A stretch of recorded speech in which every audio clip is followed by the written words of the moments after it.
Glória a Deus. Nós estamos no seminário do Filho Pródigo e a cada domingo nós estamos crescendo nessa ministração e Deus tem abençoado maravilhosamente. A matéria de hoje é Lucas capítulo 15, verso 22. Falamos na última semana que o filho pródigo se levanta, vai até o pai, e quando ele chega na presença do pai, ele tem uma grande surpresa. Por quê? O pai o recebe com todo o amor, com todo o carinho.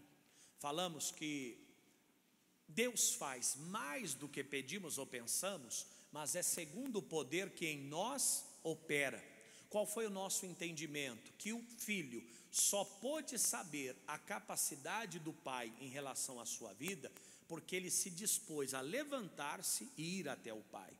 Se nós não tivermos no nosso interior esta mesma disposição, vontade de vencer, vontade de se levantar, vontade de sermos abençoados, nós não desfrutaremos do poder de Deus. Por quê? Não adianta ter um Deus poderoso nos céus se dentro de você a negatividade toma conta. Há necessidade de haver um Deus poderoso e alguém aqui nessa terra que tenha positividade dentro de si. Seja positivo. Esse é o segredo da vitória. A matéria de hoje é o verso 22. Vamos lá? Mas o pai disse aos seus servos: trazei depressa a melhor roupa e vesti-lhe, e ponde-lhe um anel na mão e sandália nos seus pés. Nós percebemos que não só o pai o recebe, como o pai também o restitui. O pai devolve para ele tudo aquilo que outrora ele possuía. Aqui nós vemos que o pai dá a ele vestes limpas, nós vemos que o pai devolve a ele o anel, e o pai também dá a ele as sandálias. Nós vamos entender tudo isso daqui a pouquinho. Mas para que o pai tivesse que dar novamente, restituir a ele, ele primeiro teve que perder. E é essa a consequência do pecado. O pecado, ele produz perdas irreparáveis. Muitas vezes perdas que vão trazer para nós prejuízos até para a eternidade. Olha o que diz Romanos capítulo 6, verso 23. Romanos capítulo 6, versículo 23. E para você que nos acompanha por meio desta gravação, nós estamos na Avenida dos Expedicionários 80, no centro de Campinas, e esta reunião acontece todos os domingos às 7 horas da manhã, e você sempre será bem-vindo em nosso meio. Vamos para Romanos 6, 23. Olha o que diz a palavra: porque o salário do pecado é o quê? É a morte. Primeira coisa, ninguém recebe salário antes de trabalhar. O salário é resultado de uma produção. A pessoa que entra no pecado vive o mesmo fenômeno. No começo o pecado é prazeroso. No começo o pecado traz até uma falsa satisfação. No começo o pecado dá uma sensação de poder. Lembra-se daquelas propagandas de cigarro do passado? Como é que eram? Um homem com um chapéu em cima de um cavalo imponente, poderoso, levantando as suas patas da frente, fazendo todo aquele ato de imponência. Aquilo convencia as pessoas de que o cigarro produzia o quê? Liberdade. Sendo que até hoje há pessoas que enfrentam uma luta tremenda para se livrarem do cigarro. O cigarro não é liberdade, o cigarro é uma escravidão. Mas o pecado faz isso. Ele mostra uma falsa realidade. Vou largar dessa mulher e vou casar com outra, porque eu não vou sofrer o que eu sofri na primeira vez. Vai sofrer do mesmo jeito, e às vezes até pior, porque o primeiro casamento, que não desfeito pelo adultério, tinha a bênção de Deus. Se com a bênção de Deus a luta já era grande, imagina sem a bênção. Então é melhor permanecer. O salário do pecado, como já estamos dizendo, ele só vem no final. A pessoa entra, sente aquela satisfação, aquela alegria, mas quando vem o resultado é amargo. E na verdade, qual é o resultado do pecado? A morte. Nós já logo pensamos em alguém no famoso paletó de madeira, mãozinha estendida, não é verdade? Os antigos colocavam um terço na mão do defunto, como estivesse rezando. É mais do que isso. A morte, ela significa separação. A morte é separação do corpo e o espírito. A segunda morte, que é a pior de todas, é a separação entre o espírito e Deus. É a chamada condenação, é a segunda morte. Então o pecado, ele produz essa separação. Ele mata a carne, ele mata o espírito, ele mata a alma. Mas não é só isso. Ele mata também as finanças. Ele separa a pessoa da prosperidade. Você já deve ter visto pessoas que um dia foram muito prósperas e caíram numa miséria tremenda. Por quê? O pecado separou elas da bênção da prosperidade. E é o que acontece. A pessoa deixa de ser dizimista, a pessoa deixa de ser fiel a Deus, e não só isso. A fidelidade conjugal, ela também atrai prosperidade. Por quê? Quando você tem alguém do seu lado, que rema junto contigo, que trabalha com você, que tem os mesmos objetivos, qual é a tendência? É ter uma vida bem sucedida. Mas quando a pessoa perde a cabeça, entra para o mundo da noite, da prostituição, da promiscuidade, qual é a tendência? É dissipar o patrimônio. Você já deve ter conhecido, eu já conheci pessoas que foram grandes financeiramente e no final da vida não tinham nada. Por quê? Por causa da prostituição, por causa de uma vida desregrada. Mas não é só isso, o pecado afasta a pessoa, produz a morte da felicidade. A pessoa anda abatida, a pessoa anda amargurada. É o criminoso que nunca tem paz na vida. Ele nunca pode ouvir a campainha dele tocar. A campainha tocou, pé. É o japonês da federal, acabou. Imagina o coração, vem aqui na garganta, é verdade ou não é? A pessoa torna-se afastada do sono tranquilo, ela morre para uma vida de descanso. É uma vida inquieta, é uma vida desassossegada, é uma vida perturbada. O pecado produz morte. Repita comigo, o pecado produz morte. Só que Deus, o Senhor, Ele tem solução para o pecado. É o que nós viemos aqui buscar. O problema, muitos já têm, e o pecado está na vida de todas as pessoas, uns mais graves, outros menos graves, mas pecador todos somos. Olha que promessa linda, livro de Isaías 1:18, vamos lá? Podemos? Vinde então e argui-me, diz o Senhor, ainda que os vossos pecados sejam como a escarlata, eles se tornarão brancos como a neve, e ainda que sejam vermelhos como carmesim, se tornarão como a branca lã. O que o Senhor está dizendo? Argui-me. O que é isso? Clama. Não sinta-se satisfeito, busque uma mudança, livre-se disso, liberte-se disso. Porque quando eu me posiciono contra o pecado, buscando perdão, buscando o recomeço, ainda que o meu pecado seja vermelho como a escarlata, ele se tornará branco como a neve. O Senhor tem a capacidade de limpar a nossa vida, restaurar a nossa vida e fazer da nossa vida melhor do que foi até o dia de hoje. Mas tem um porém, aqui é o verso de baixo, olha a proposta. Se quiserdes e ouvirdes o quê? Comereis o bem dessa terra. Olha o verso 20, mas se recusardes e fordes rebeldes, sereis devorados à espada. A proposta é maravilhosa. Clama, busca, eu vou tirar de você o pecado, eu vou limpar a sua vida. Agora é claro, se quiserdes e me ouvirdes, comereis o melhor dessa terra, eu tenho o melhor para você. Mas se não quiser, vai ser devorado. A sorte do filho pródigo é que ele foi até o pai, ele arguiu diante do pai, ele clamou pela piedade do pai. E o que o pai fez por ele? Restituiu a vida dele. O perdão é algo maravilhoso na Bíblia, na vida, em todos os aspectos. Por quê? Porque o perdão não só libera a pessoa, mas como ele também restitui a pessoa. Como assim, pastor? Vamos supor que a pessoa tinha uma vida de extremo sucesso espiritual, muito usado por Deus. E ele peca, ele cai. Quando ele se arrepende, ele pede perdão e ele recomeça a sua vida, Deus restitui a vida dessa pessoa como se ele nunca tivesse pecado. Isso é maravilhoso. O homem nem sempre. O homem fez comigo, faz uma vez só. Não é assim? Caiu, para mim não levanta mais. O homem tem suspeitas, o homem tem preconceitos, o homem tem posições radicais. Mas o Senhor é totalmente ao contrário. O pecado que nos separa de Deus, quando perdoado, ele é extinto definitivamente. E afora que o perdão de Deus, ele é abrangente, ele alcança todas as áreas da nossa vida, ele é irrestrito, não há nada que ele não possa fazer, ele é imediato, não é como um boleto. Boleto você paga, volta daqui 3 dias, não é? Ah, peço perdão a Deus. Não, calma, daqui 48 horas o perdão vai ser liberado. Não, é na hora.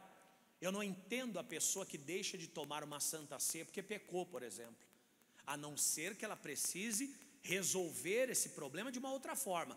Mas se aquele pecado basta o pedido de perdão, por que não tomar a santa ceia? Afinal de contas, o perdão do pecado, ele é imediato, aí na sua cadeira, aí no seu lugar. Abre o coração, fala com Deus, e o Senhor então libera você para voltar a ser quem você era. Afora que o pecado, ele não, o perdão do pecado, ele não é renunciável, no sentido de que o Senhor nunca vai renunciar o teu perdão. O Senhor nunca vai cancelar o teu perdão. O ser humano é assim. Não, eu te perdoo, fique em paz. Aí você está indo embora. Quer saber de uma coisa? Não vou te perdoar não. O homem é assim. É verdade ou não é? O Senhor não. Aquilo que você cometeu por toda a sua vida, se você veio pedindo perdão e reconstruindo, para Deus é como você nunca tivesse pecado. Pastor, eu achava que eu ia acumulando tudo num saco. A gente não ia conseguir carregar, porque erramos e erramos e erramos e erramos. Mas como o perdão ele é definitivo, não cabe renúncia ao perdão no sentido daquele que dá, não cabe desistência do perdão para quem concede. Então a nossa vida, cada vez que pedimos ao Senhor perdão, é como se nós estivéssemos recomeçando. É um novo começo a cada dia. Quem recebe esse perdão? Então hoje é dia para você recomeçar. Hoje é dia para você voltar a ter a alegria que tinha, a vida que tinha, a fé que tinha, a prosperidade que tinha. Recebe essa bênção em nome de Jesus. Considerando que junto com o perdão vem a restituição, nós estamos diante do ato do pai do filho pródigo. Por quê? Porque junto com o perdão, o pai lhe dá roupa limpa, o pai lhe dá o anel, o pai lhe dá a sandália. Vamos entender o que isso significa? Vamos lá para o livro de Apocalipse 3:5. O perdão ele é imediato, irrevogável e não pode ser anulado. Uma vez perdoado, perdoado para sempre. É esta condição que está sobre a nossa vida. Embora muitas vezes o Senhor já tenha nos perdoado, nós não conseguimos nos perdoar. Tem pessoas que carregam esse pecado dentro da mente delas, porque no mundo espiritual ele já não existe mais. Amém, gente? Olha o que diz Apocalipse 3:5.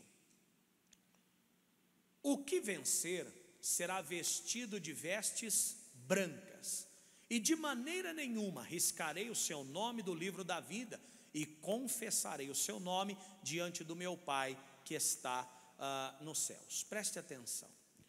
Aqui nós estamos diante de uma condição para nós nos apresentarmos diante de Deus. Vestes brancas, que na verdade, ora na Bíblia cita vestes brancas, ora cita vestes alvas e ora cita vestes limpas. Então, para a Bíblia Sagrada, a brancura é sinônimo de quê? De limpeza. O que aquele filho recebeu foram vestes brancas, vestes limpas. Pastor, por que o pai deu a ele vestes brancas? Porque ele poderia até chegar com as vestes sujas, mas para permanecer na casa do pai, ele não poderia permanecer com elas, ele teria que receber vestes limpas. Não há como, meu irmão e minha irmã, permanecer na presença de Deus com vestes sujas. Uma hora ou outra, o pecado vai te arrastar para fora. Pastor, eu estou na igreja, sabe? Estou tentando. Quem não tem defeito? Todo mundo tem.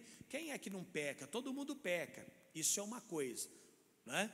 O pecado que faz parte da natureza do homem é uma coisa. Outra coisa é a prática reiterada do pecado. Eu já contei de uma senhora que entrava na minha igreja sempre no meio do culto. Eu pregando, ela entrava. Foi na cruz, onde um dia eu dizia: "Ei, senhora, estou pregando." E ela sentava. No outro dia, mesma coisa. Como assim silêncio, esse silêncio gostoso? Tem gente que está com uma paz tremenda, tem gente com tanta paz que já está até dormindo, não é? Vê se tem alguém com excesso de paz aí do teu lado, dá um cutucão nele, que paz em excesso também não é muito bom. E eu sei que eu pregando, foi na cruz. Ei, senhora, por favor, estou pregando. Aí um dia ela veio até a frente, eu falei: agora eu pego. Ela sempre ia embora, né? Eu cheguei nela e falei: "Ô, irmã, toda vez que eu estou pregando, a senhora entra cantando foi na cruz. Bonita canção, mas não é o momento." Ela falou para mim: "Pastor, Deus perdoa, né? Deus perdoa." Falei: "Claro que perdoa, só não faça mais." Percebi que ela também não tinha um juízo muito reto. Irmãos, próximo culto, foi na cruz. Eu falei: "Ei, eu já falei a senhora." Final do culto veio de novo na frente. Falei: "Irmã, por favor, a senhora está atrapalhando a reunião." "Pastor, Jesus perdoa, né?" Imagina se a gente for assim e fizer assim para tudo. Fazemos, pedimos perdão. Ô Jesus, inclusive eu já quero até pedir o perdão de amanhã, tá? Porque amanhã eu vou fazer de novo. Não existe perdão dessa forma. Tem que ter vestes limpas. Vestes é hábito. Nós vemos aí até em lojas que vendem roupas social, né? Masculino em especial, que chama-se hábito, costume, hábito. Por quê? É aquilo que nos acompanha permanentemente. Você deve estar revestido de vestes brancas. Claro que pode de vez em quando fazer uma manchinha na roupa. O que você faz? Lava, põe de novo, não é assim? O gordo, por exemplo, tem o para-choque, né? Gordo, toda camisa de gordo suja aqui, ó. Não sei se vocês perceberam. O magro suja a ponta do sapato, passa direto, pá! O gordo para aqui, não é verdade? Mas o que eu faço quando eu sujo a minha camisa? Eu coloco para lavar. Passo um sabonetezinho já para deixar, não é verdade? E põe para lavar. O que eu não posso é vir todo dia com a roupa com a mesma mancha. Você diz: "Ô pastor, essa mancha é conhecida, hein? Ô pastor, essa mancha de ketchup é da semana passada, hein?" Quer dizer, assim são as nossas vestes. Você percebe que nesse texto, os que estavam diante do Cordeiro eram pessoas de vestes brancas, de uma rotina limpa, de uma vida limpa, de uma vida na luz, de uma vida abençoada. Não é que não pecamos, repetindo, o que não podemos é viver no pecado. Aí é diferente, tá bem? Então, e também há um segundo quesito aqui: o que vencer será vestido de vestes brancas. Irmãos, a vida é uma vitória permanente. Posso dizer mais: a vida é uma luta permanente. Conversando com um irmão meu, tenho muito carinho por ele, e eu falei para ele: "Por que você não se batiza? Você está há tantos anos na igreja." Desde menino, tem uma foto minha pregando na minha primeira igreja. Nós temos uma diferença, acho que de 15 ou 16 anos da minha pessoa para ele. E eu, pastor, e ele menino, sentado na primeira cadeira, assistindo lá meus primeiros cultos. E eu falei para ele: "Por que você não se batiza?" "Ah, Márcio, eu gosto muito de mulher, rapaz, não dá." Falei para ele: "Você acha que eu não gosto, não? Eu gosto tanto quanto você. A diferença é que eu assumi o compromisso diante de Deus de ter uma só mulher. Por que você não faz a mesma coisa? Ora a Deus, pede uma pessoa preparada pelo Senhor, casa, batiza, serve a Deus." Mas às vezes ter a veste limpa, às vezes não sempre, ter as vestes limpas é trabalho, pessoal. Manter o coração limpo, não guardar mágoa num mundo como esse que nós vivemos, de pessoas que pensam só em si, de gente ingrata, de gente irreconciliável, gente insubmissa. Guardar o coração não é fácil. Às vezes você vê algumas coisas que, se você se entregar, você cria ódio dentro de você. Não, Jesus, eu não quero. Jesus, eu não quero, eu repreendo esse mal. Satanás, vai embora da minha mente. Para quê? Para manter-se com vestes limpas. Mas só tem vestes limpas quem vence. Vence os vícios, vence os desejos pecaminosos, vence a timidez muitas vezes, porque tem pessoas deixando de fazer a vontade de Deus porque é tímida. E a Bíblia diz que os tímidos não entrarão no reino dos céus. Quer dizer, a veste branca é sinônimo de vitória. Quando esse filho chega na casa do pai e o pai dá ele uma veste nova, o pai viu nele a vontade de se levantar, e não só isso, restituiu ele à situação anterior. Porque quando ele saiu da casa do pai, como é que ele estava? Com vestes limpas. Ele se sujou no mundo, foi ou não foi? Mas o pai não dá para ele a veste novamente? Para Deus há sempre uma nova chance. Para Deus há sempre uma nova oportunidade. E eu não sei com que veste você entrou aqui hoje, mas eu sei de uma coisa: as vestes limpas estão preparadas para você. Amém, gente? Também nós temos um segundo elemento que foi dado pelo pai. Qual foi? Alguém lembra? O anel. Vamos para João 1,12.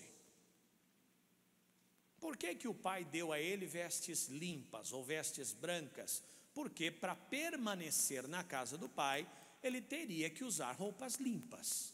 Roupa suja não era compatível com a casa do pai.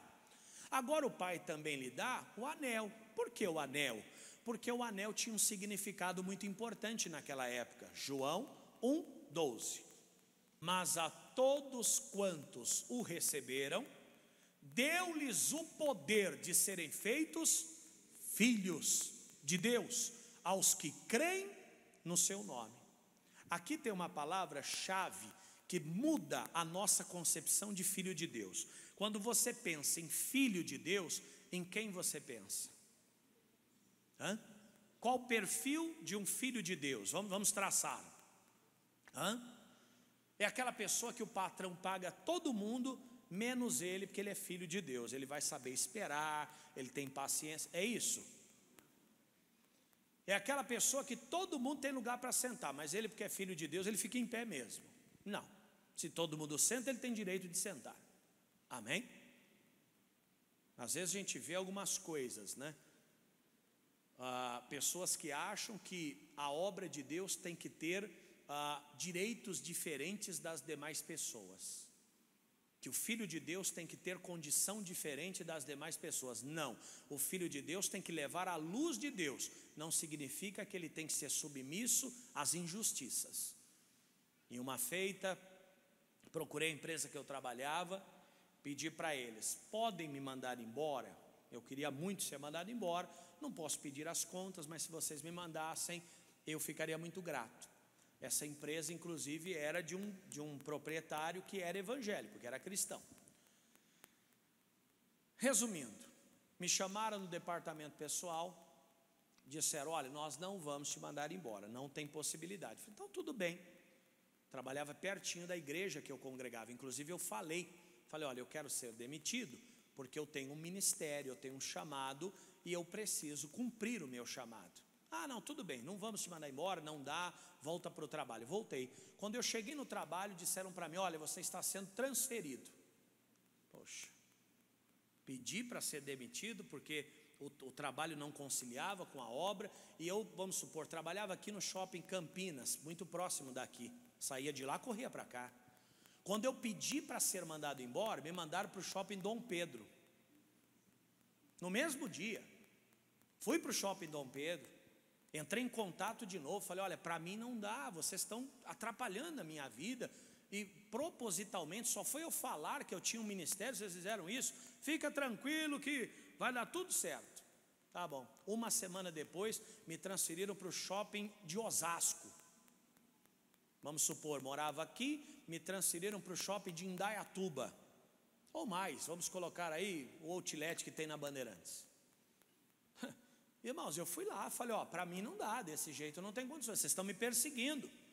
A mulher falou: traz a Bíblia para a Bíblia. Eu falei: opa, quero saber de Bíblia não, Bíblia é na igreja. Eu estou falando aqui de trabalho, eu estou falando aqui de direitos. Eu fui contratado para trabalhar na loja A, vocês me transferiram para a loja C, por perseguição. Então não venha falar comigo de Bíblia. Irmão, a pessoa que anda na luz de Deus, ela precisa saber separar essas coisas. Não é porque eu sou um filho de Deus que a pessoa vai me pagar com óleo ungido. Falou: pastor, o senhor trabalha de pedreiro? Trabalho. Quando eu só assento um piso? Assentei. Chega no final, falou: pastor, trouxe esse azeite de Israel aqui, vai ser seu pagamento. Não é assim que a coisa funciona. Uma coisa é uma coisa outra coisa é outra coisa. Quem é o Filho de Deus para você? Filho de Deus é aquele que recebeu poder. O que é poder? Direito de exercer autoridade, isso é poder. O Filho de Deus, ele é poderoso, repita comigo, poderoso. Poderoso em quê? Em palavras, em presença, em atitude, em sabedoria, em pontualidade. Filho de Deus é sinônimo de poder. Eu estava lendo hoje de manhã o livro de Cantares, e o Salomão muito apaixonado, né? Já falamos sobre isso aqui. E uma das passagens, a sua amada diz ao seu amado: o meu amado é branco e vermelho e rosado, branco e rosado. A Lívia estava do lado e falou: é você, amor. Branco e rosado, não entendi nada disso aí. Voltando para cá, o Filho de Deus é poderoso.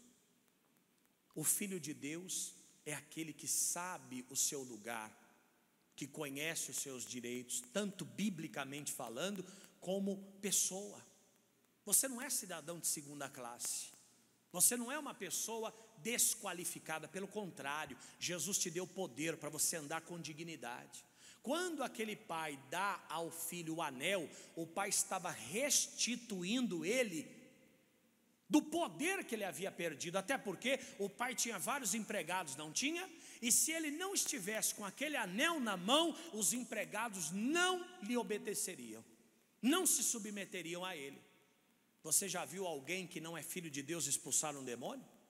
Você já viu alguém que não é filho de Deus curar um enfermo? Você já viu alguém que não é filho de Deus pregar a palavra com autoridade? Não, pode até falar da Bíblia, pode até fazer as suas campanhas, mas só o Filho de Deus tem autoridade para exercer o seu chamado. E aqui tem muitos filhos de Deus.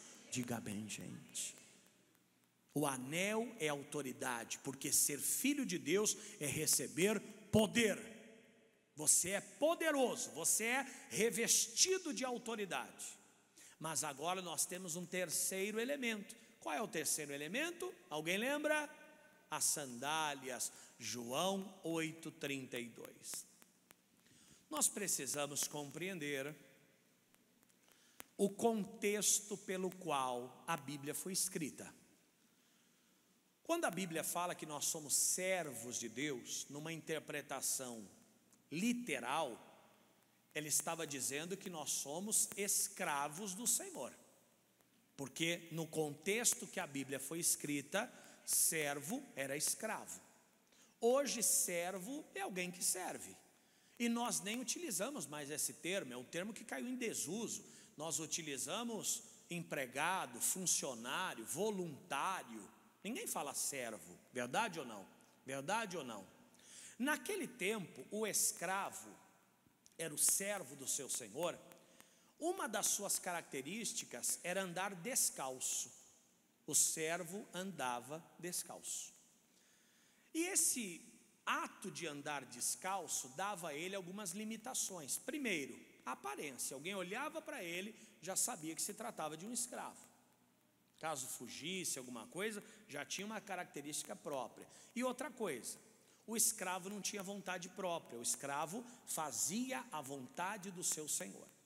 No caso do filho pródigo, quando ele retorna, o terceiro item que ele recebe de volta é a sandália. Para quê? Para diferenciá-lo do escravo. Ele não foi recebido como um escravo. Você não é um escravo, você é um filho de Deus. No passado, os homens ocupavam a posição de servos, no contexto bíblico.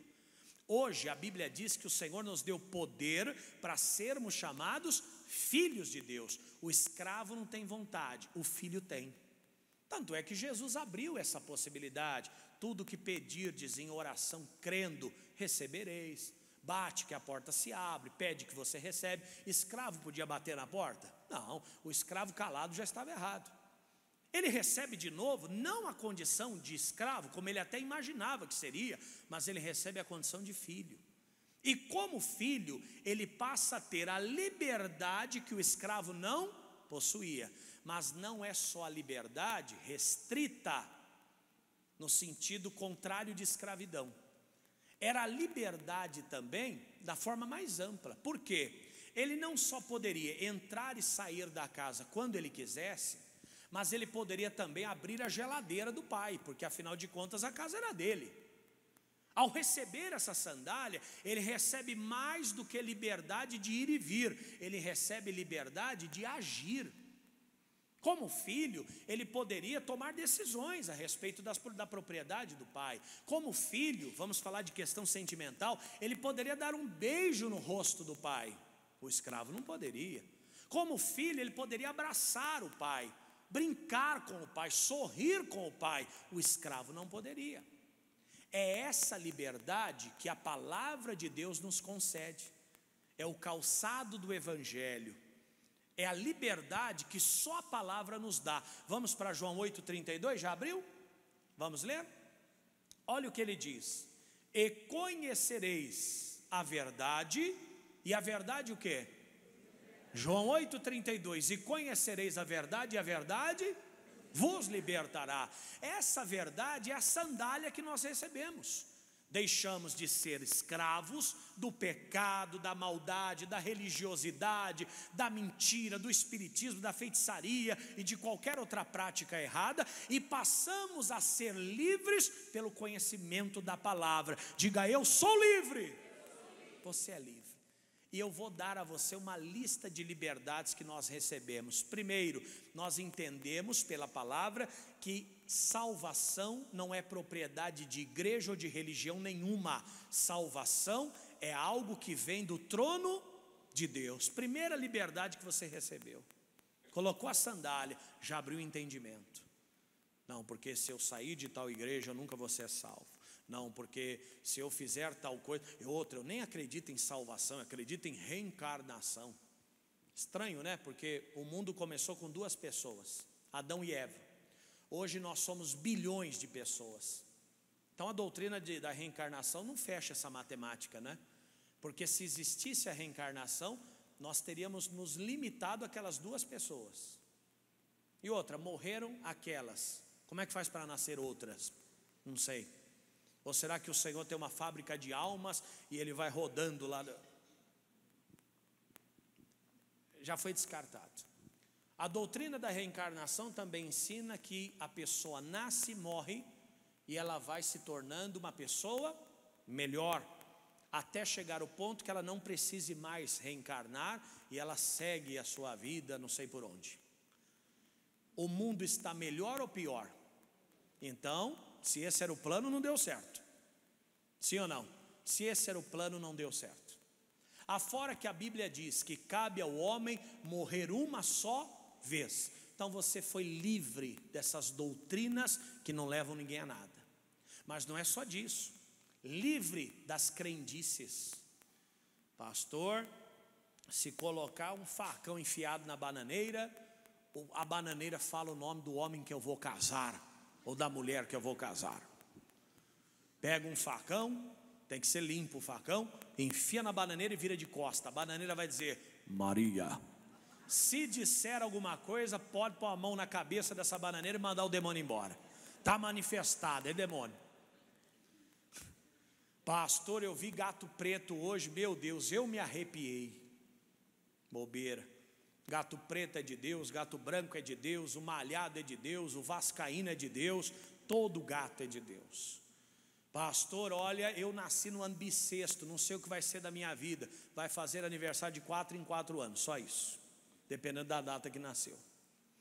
Pastor, eu não uso vermelho, porque o vermelho, nada disso mais nos alcança, nós somos livres.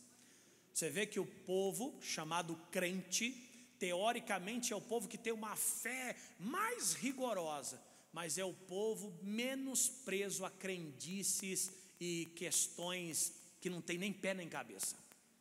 Nós acreditamos, a nossa fé é muito simples, nós acreditamos em um só Deus, temos Jesus como único e suficiente Salvador e a Bíblia como regra de fé e prática. Acabou, simplificamos tudo, simplificamos. Fomos livres, livres de quê? Dos livros de doutrina, dos livros de regra, dos livros que levam as pessoas ao fanatismo, a uma vida precária, a uma vida indigna. Nós somos livres, o Senhor colocou a sandália em nós.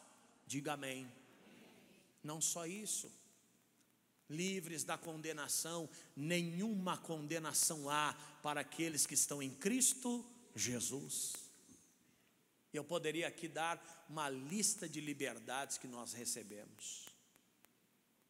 Livres do preconceito,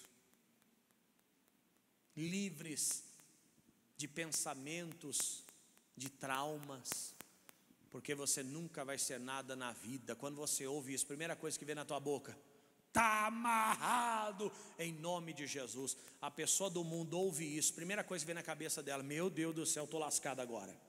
Depende de quem falou, não é?